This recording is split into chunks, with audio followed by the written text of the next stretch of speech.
will take me like an orphan child. Never let go, never leave my side. I am holding on to you. I am holding on to you. In the middle of the storm. Last Sunday, Mom asked me, he's like, hey, you want to speak? And I was like, sure, I'll do that. So as I was preparing this week, I had two thoughts running through my mind. We kind of started this study in James, and I was like, oh, this is some pretty good stuff. But then I knew that this Sunday, people would be recouping from the fair. Growing up, the Sunday after the 10-day fair was the only Sunday we kids were allowed to miss because we were, working up on the endless amount of makeup work we had from school. So I knew that the group here today probably didn't need to hear James because you guys do have faith with works. So then I kind of started thinking about restoration and the word restore, just because of some things that happened to me personally this week, and I could just never get that thought out of my head. And I always felt Holy Spirit was saying, don't do James, do restore. So today, if you have listened to Pastor Lynn and you have brought your journal, you can title today Restore, and that's what we're going to talk about today. If you have never heard me speak from the pulpit, just know I do not take this lightly. I really don't like it at all. I do not want to be a pastor. I do not want to be a preacher. I am not preachy, but I do teach, so I might be a little teachery today. I'm not going to be preachery, and I promise you, because I promised my husband, we will be done by noon, maybe even before then. Amen. Yes. Okay. So the word restore and restoration is found in the Bible 1,060 times. It's found throughout the Old and the New Testament over 1,060 times.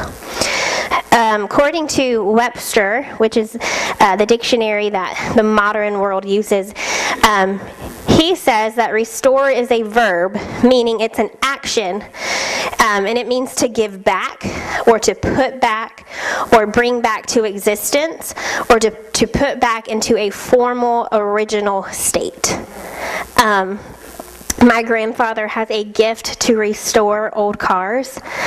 I do not have that gift. I have the gift of, if we haven't used it in 6 months, let's throw it away. But he just has this ability to see an old car that's rusted and restore it to its natural beauty. And he's always been that way ever since I was a child. I can remember him having, how old was that car? The station wagon? Yeah. A 57. So when I was about 4, that's my earliest remember, he had a 1957 station wagon and a 1953 Ford truck. Yes. And both of them were in immaculate condition. Every Saturday, he would get them out of the barn, wash and wax them, and he would just have them in the front yard of their house, and they would stay out all weekend, and then Monday he would put them back. Like, you couldn't even tell like those cars had been drove or used.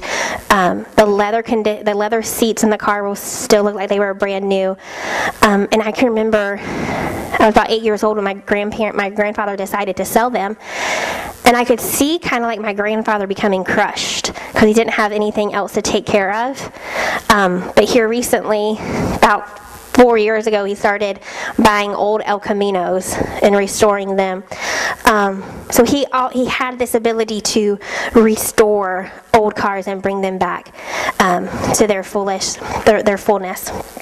The last time I spoke in September when Dad was on Hurricane Michael relief, I had 11 pages of notes. Today I only have 5, and we're done with page 1. So we'll be good. My mom and my uncle, they share a house in Arcadia. That was my Granny Bill's. And every time I drive by it, I wish I could restore that, because it's such an old piece of old Pioneer, Florida in Arcadia. And I just think, man, if somebody could bring that back to its original beauty and its original state. And I think that a lot about every time I drive past an old building or an old barn. I'm like, man, if I could see that in its original heyday, how impressive that must have been. And I think that's why, as a Howell family trait, we get a kick out of going to like Flywheelers and old places like that, just because we kind of think about what it would look like in its original state. But again, in the Bible, it has restore over 1,060 times, because the Latin Hebrew Bible meaning of restore is to receive back more than that has been lost, to the point where the final state is greater than the original state. Can you read that again? Yes. So, according to the Hebrew translation of restore, is to receive back more than has been lost, to the point where the final state is greater than the original state.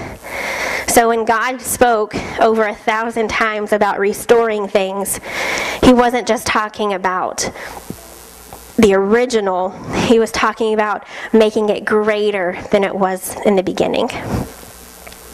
So unlike the regular dictionary meaning, the biblical definition of the word has a greater connotation that goes far and beyond, because He used it how many times? 1,060 times. God blesses His people and restores people for their faith and their hardships by making up for their losses and by giving them more than previously had before. So the whole thing about restoration this week, and Mom kind of talked about it when she opened up. If you were at the Manatee County Fair at all and you saw my parents interacting with people, either they used to come to church here or they didn't, or they still do, a lot of restoration took place this week. And from a spiritual side, I saw a lot of prophetic words coming to fruition and that healing starting to take place. So last Wednesday, not this past Wednesday, but 2 Wednesdays, the first week of Manatee County Fair, I get a Facebook message from, I'll call it an old friend. Whatever the Lord talking about. A person I hadn't talked to over 12 years. She private messaged me through Facebook, and she said, "Hey, are you going to be at the fair at all?" And I was like, "It depends on the weather, how cold it gets, because the cold weather can trigger my son's asthma, and just a lot of stuff going on through DCF that I'm not sure." And she's like, "Well, please let me know if you're going to be at the pig show." So I decided that Thursday afternoon, after Dee's weekly visit got canceled, I was like, okay, we'll ride with Brett to the pig show. So I messaged her back. I was like, hey, we are going to be there Thursday night. Would love to talk to you too. I had no idea what she wanted to talk about. How naive I am, I thought, especially this time of year, everybody comes out of the woodwork asking for Brett to buy pigs for him next year. So I just thought she was, seeing what do I have to do to get on Brett's pig list. But it wasn't even that at all. So Thursday night comes and passes, and her daughter was showing, and I text her Thursday night about 8:30. I'm like, hey, I'm heading out to my car. If I know your daughter is showing, so if this isn't a good time, here's my number. Call me whenever you can. And she's like, are you going to be at the pig sale Saturday? Because I really want to do this face-to-face. And I was like, again, just depends. Brett's going to be with his judging team. If I come, it'll only be for an hour or so. And same thing, Saturday came, I texted her, I'm like, hey, I'm here, but I'm leaving at 1:30. And she never responded back. And I was like, okay, well, it is what it is. Last Saturday night, she texted me real late. She's like, hey, you know what the craziness of the fair is. I'm sorry, but thank you for your number. I'll give you a call. So Thursday afternoon, this past Thursday afternoon, about 6 o'clock, my phone rings. And after 12 years, I still had this young lady's number in my phone, because my phone number hasn't changed since my freshman year in high school. And it pops up. And had she have called before now, I probably would have never answered. And I answer. I was like, hello? She's like, hi, this is so-and-so. And I'm like, hey, how are you? I didn't tell her that, after 12 years of not speaking, I still have your number programmed into my phone. And she's like, I'm going to cry, but I feel like I need to say something to you that I should have said 12 years ago. And I said, okay. And she's like, I'm sorry for being a crappy, and excuse me, I'm using what she said, for being a terrible friend. And I was like, what do you mean? And she's like, when we left the church, we were mad. And I was like, I know, I get that. And she's like, and now we realize that the reason we left had nothing to do with you, and it had really nothing to do with your parents. And I was like, yeah, I wanted to say in the back of my head, yeah, I knew that, but whatever. She's like, we've missed 12 years of a really good friendship. And I was like, yeah, I know. A little backstory. They were the first people to come to my mom and dad and say, you need to pick a date to start the church, because we've already told our pastor we're not coming back because we're supporting Lynn and Kathy Howell in their vision for Armaca City. They were the first family to support mom and dad. And I was at this family's house every weekend.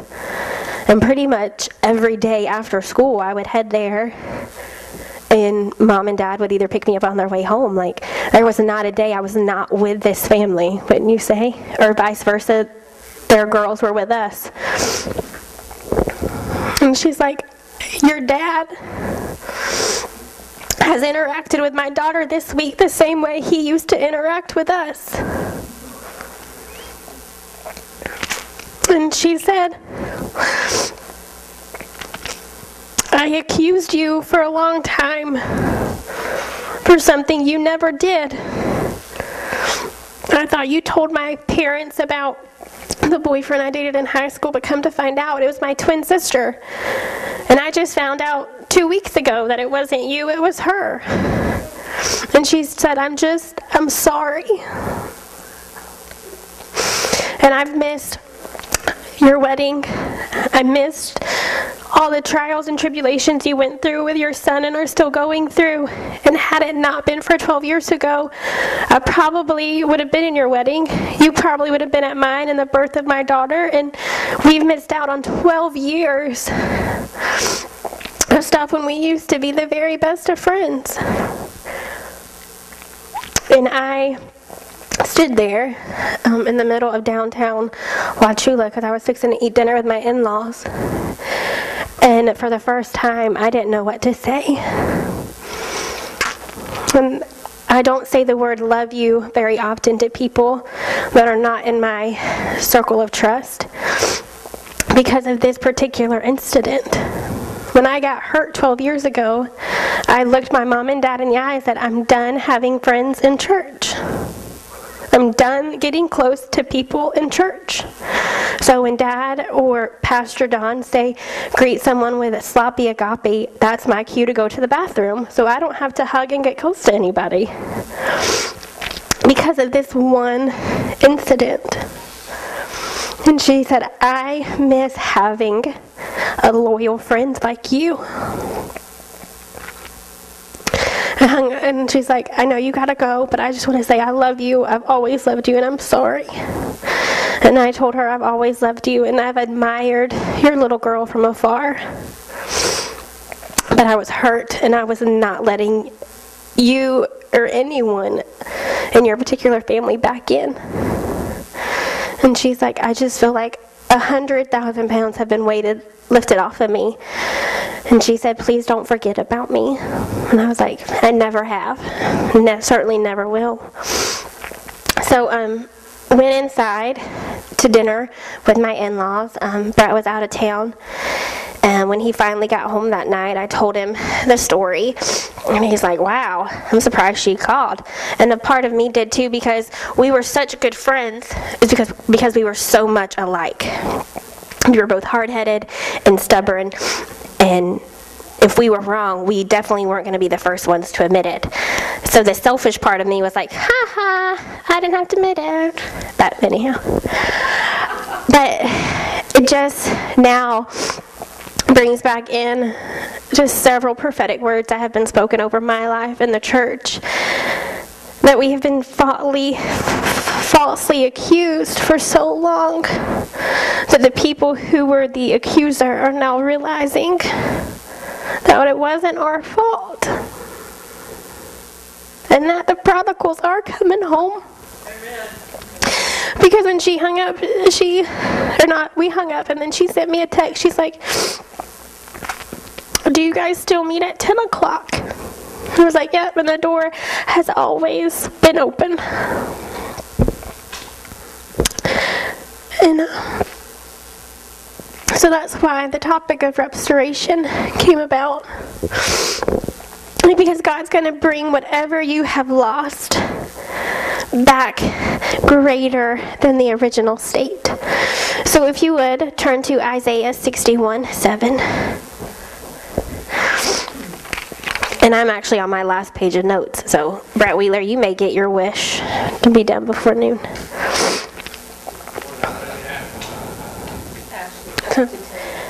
Isaiah 61:7. And again, I read out of the NIV because I went to Southeastern University, which is a Christian college, and they made us use NIV, so that's what I just got used to. Because I was so good at that school, they made me stay an extra 2 years to get my 4-year degree. So that's why I'm so used to it.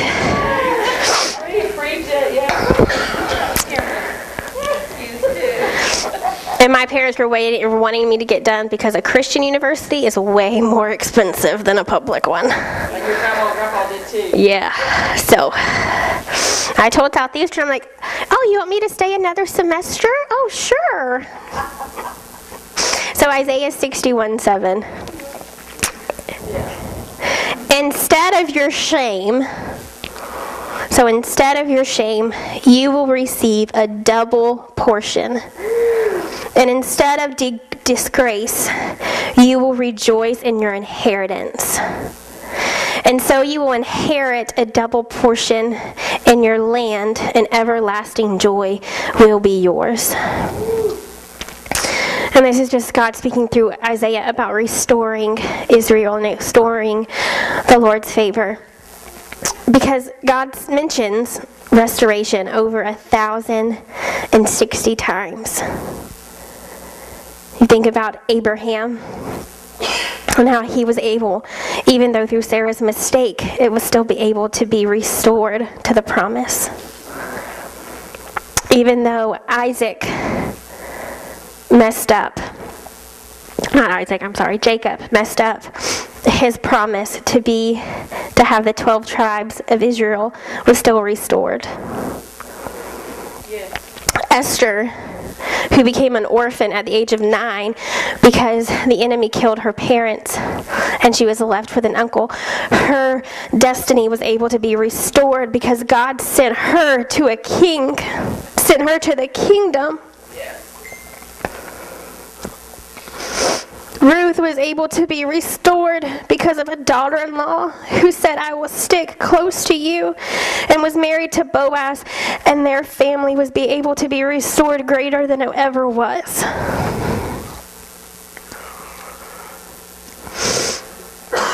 And I think when we think about restoration and we think about how God restores it better than it ever was old Job himself.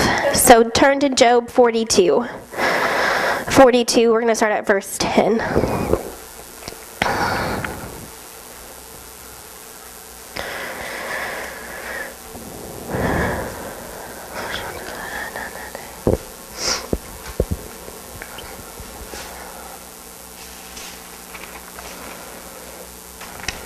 the interesting thing right here at the end of Job, this is the last chapter of Job. The last thing he was asked to do, or not asked to do, that he just did, was he realized he needed to pray for his friends. He needed to pray for the people around him, because he had lost everything. And these friends who kept coming and mocking him and saying, let's just go ahead and tell the devil he wins so you can get up out of these ashes and the boils can go away and you can move on about your life. And a part of Job said, nope, I'm going to pray for you. So after Job prayed for his friends, so after he prayed for the friends who mocked him, after he prayed for the people who basically accused him, the Lord restored his fortunes and gave him twice as much and as that he had before. All of his brothers and sisters and everyone who had known him before came and ate with him in his house. They comforted and consoled him over all the trouble the Lord had brought for him, and each one gave him a piece of silver and a gold ring. The Lord blessed the latter part of Job's life more than the former part. Yeah. See that? Blessed him. So he lost his kids. He lost his flocks. To put it into modern day times, Job would be considered the wealthiest cattle rancher, sheep farmer there was. Amen. And he lost all of that. He even lost his kids. But it says in this verse that the Lord blessed the latter part of his life more than the former part. Yes. Even so that he had 14,000 sheep, 6,000 camels, 1,000 yokes of oxen, and 1,000 donkeys. How much land would have to go with that? A lot, I'm assuming. So imagine that. 14,000 sheep he restored. He only had 4,000 according to the early books. So God brought it back to more, to 14,000 sheep, 6,000 camels, 1,000 yoke of oxen. And what it means by yoke, it means a pair of oxen. So it's actually 2,000 oxen, Yes. 1,000 donkeys. He also had 7 sons and 3 daughters. The first daughter he named Jeminiah, and the second Keziah, and the third Karen Hapilka. I think I butchered that one. Nowhere in all the land were there found women as beautiful as Job's daughters, and their father granted them inheritance along with their brothers. Look at that verse 15. It was so uncommon in the Old Testament to have the same inheritance as a male sibling. But Job realized that his restoration was far more greater Yes. than the old, that he's like, nope, everybody's going to get the same inheritance. Praise God. And after Job had lived 140 years, he saw his children and their children all the way to the 4th generation. Wow. Come on. Wow. And so Job died an old man and full of years. Woo. Better than the original state, if you ask me. So, 1 Peter 5:10, you don't have to go there. And it says, "And the God of all grace, who called you to the eternal glory in Christ, after you have suffered a little while, will himself restore you and make you strong, firm, and steadfast." So he says we're going to have to suffer just a little while, but what we've lost along the way, he's going to restore. Amen. We will have to suffer. We will go through trials. Because if you were here in September, you know that trials are circumstances allowed by God to change our conduct and our character. But what we've ultimately lost, God will finally restore greater than it was. Wow. He promises over 1,000 times that He will restore everything that the enemy has stolen from us. Everything. Whether it's a bad relationship and you thinking that, how am I going to move on? If you thought that relationship was good, the relationship God has coming for you to restore that one is going to be greater than the original one. If you've lost finances, just know that the promise is that He will restore it better than it ever was. If you're in jeopardy of possibly losing a home or a car, okay, but God said that if you're faithful to Him, He will restore it than it ever was. So whatever you're going through this week, some of us might be going through exhaustion after 10 days of the county fair, that even that rest will be restored to you greater than it ever was. So, I'm done.